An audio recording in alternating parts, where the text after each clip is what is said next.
Masu kallon mu na BBH TV aman yanci barkamu da kasancewa da ku a daidai wannan lokaci a kuma cikin shirin nan naku sabo kal aleda mai suna Dandalin Fasaha. Shirin Dandalin Fasaha shiri ne da zai dinga zagayawa lunguna da sakuna domin ya lalubo mutanen da suke da fasaha suke kere-kere na abubuwan da za su ciyar da al'umma nan gaba da kuma zaburar da mutanen da ba su da wata sana'a domin su dinga yin sana'a. Sannan kuma ya karfafa wa waɗanda suke wannan sana'a gwiwa. Sunana Nafisa Mustapha Idris wacce ni ce zan jagoranci gabatar da shirin a daidai wannan lokaci. Nake cewa sai ku biyo mu don jin wanda za mu tattauna da shi a wannan mako. Ya suna malam? Sunana Abdurrahman Umar Wahada. To malam Abdurrahman Umar Wahaba gashi mun zo mun same ka tsaka da aikin takalma. Shin za mu so mu ji ko masu kallon mu za su so su ji wani irin takalma da wani iri kake yi? To alhamdulillah kun zo kun same ni tsakanna da wannan sana'a ta wata takalmi wacce na gaje ta iyaye da kakanni. Dan mun wannan sana'ar gadanta muka iyayenmu da kakanninmu ita suke yi. Kuma alhamdulillah a wannan sana'ar mu ba abin da zamu ce da Allah sai godiya. Dan ba abin da bata yi mana ba. Yanzu kuma kamar abin da kika tambaya a tsarin takalmi irin wanda muke yi, yanzu kin tadda ni ina yin takalmi ne na mata kuma muna yin na maza. Takalma duk tsari wajen hawa 3 zuwa 4 ba wanda ba mai. Muna yin na maza, muna yin na mata, muna yin hakku ba shutun muna yi. To yanzu akalla za ka kai shekara nawa kana cikin wannan sana'a taka? To ya akalla kasarar ni kaina ina nan sana'ar na doshi sama da shekara 30 ina yi. Ina sana'ar takalmi shekara 30 ina yi.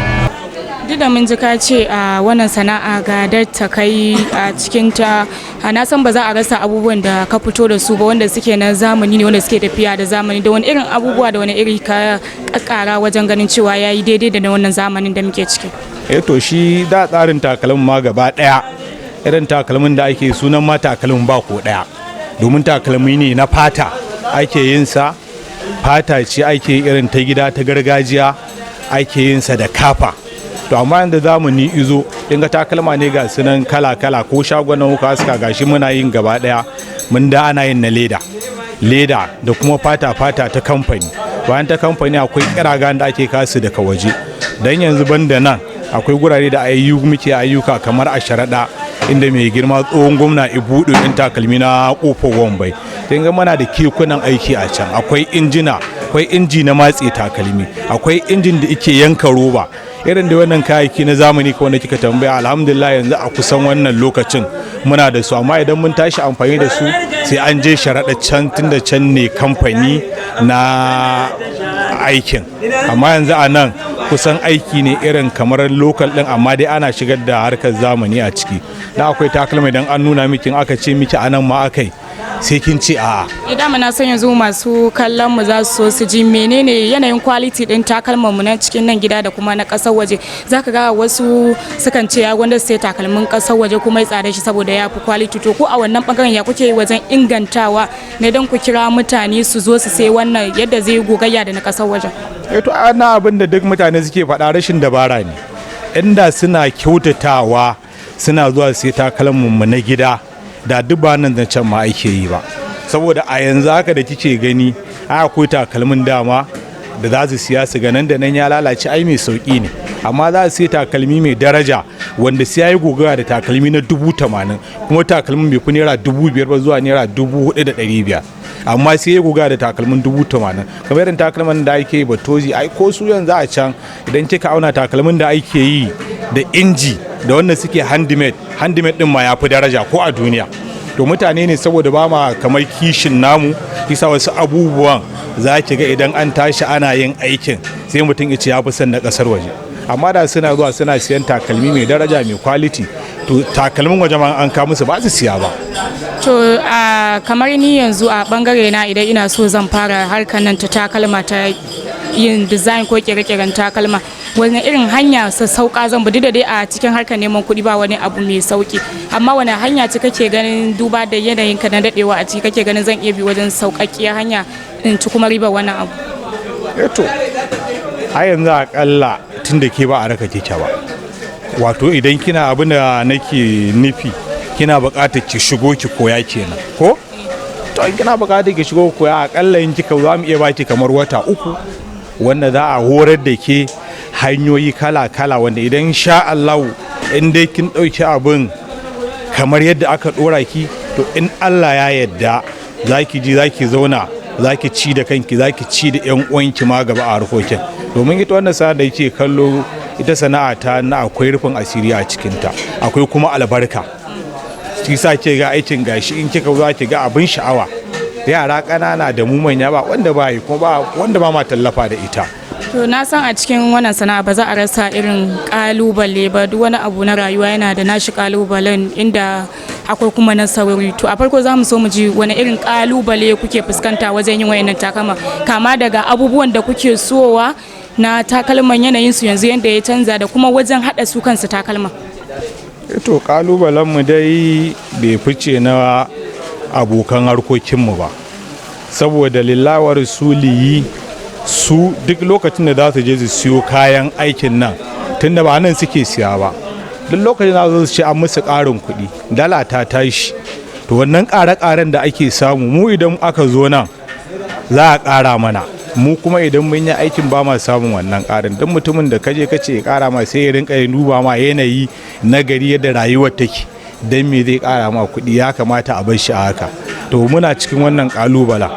na wayannan abubuwan ko da yaushe kayayyaki suna samun ƙarin kuɗi mu kuma a sana'ar nan kusan shekara da shekaru dan abin da za a ƙara ma za ki ga ba ta kara'i karya ba albarkar dai da take ciki wacce shugaba sallallahu alaihi wasallama iroka mana imana adda ita muke ta amfana da ita. Na san kamar yadda na faɗa ba za a rasa nasarori ba wanda ka samu wace irin nasara ka samu tsawon wannan shekaru da kake haɗa wannan takalma. Ko alhamdulillah ai mu ba abin da zamu ce da Allah sai godiya a harkar takalmi ba abin da bai mana ba kamar yadda na gaya miki da farko kin ga da farko dai wannan harkar na gaya miki mu ga datta muka yi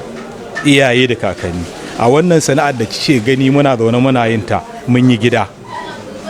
bayan mun yi gida mun yi aure bayan mun yi aure muna da yaran da muke da su mun sa su a makarantu suna zuwa makaranta muna biya musu daidai makaranta ta ma'an talaka a haka duk nasarori na rayuwa za mu ci za mu sha sutura lokaci bayan lokaci za mu yi wa iyalanmu za mu yi wa kanmu wani ma zai zo i karba daga gare mu kin ga ba abin da ya fice wannan da za mu yi wa Allah godiya nasara kullum akan ta miki ba abin da za mu ce da Allah sai godiya ana kan nasara.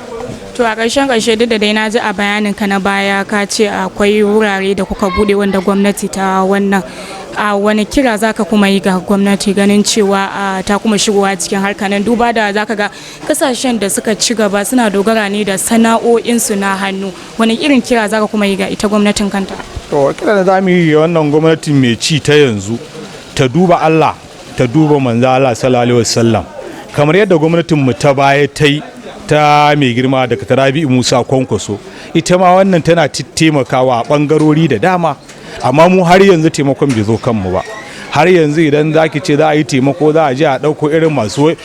wankin mota an taimaka masu faci an taimake su gashi nan har mutane aka ɗiba aka kai su Kaduna aka koya musu gyaran motoci ga masu harkar GSM ɗin nan guri ana budewa to amma mu har yanzu wannan gwamnatin ba ta waye mu ba ko ko a'a irin mutanen mu da suke cikin su ne ba sa tuna da mu ko kuma sana'a ce suke ganin ba sai an tallafa mana ba to mu shina ba amma muna kira da gwamnati da kakkausan murya ya kamata ta waiwayi jama'ar kofar wambai 'yan takalma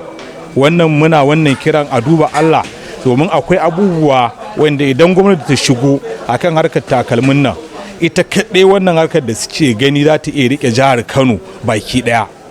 To a ƙarshe wani kira za ka yi ga matasa musamman waɗanda ba su da abin yi suke zaune ba su da wata sana'a da suke wani kira za ka yi da su musamman ma waɗanda za ka ga suna da kwali na digiri wanda sun kwallafa wurin su cewa sai aikin ofis za su yi ba za su iya aiki irin waɗannan ba wani kira za ka yi gare su. To kira da za mu yi da matasa kamar har kullum dama mu a kansa muke.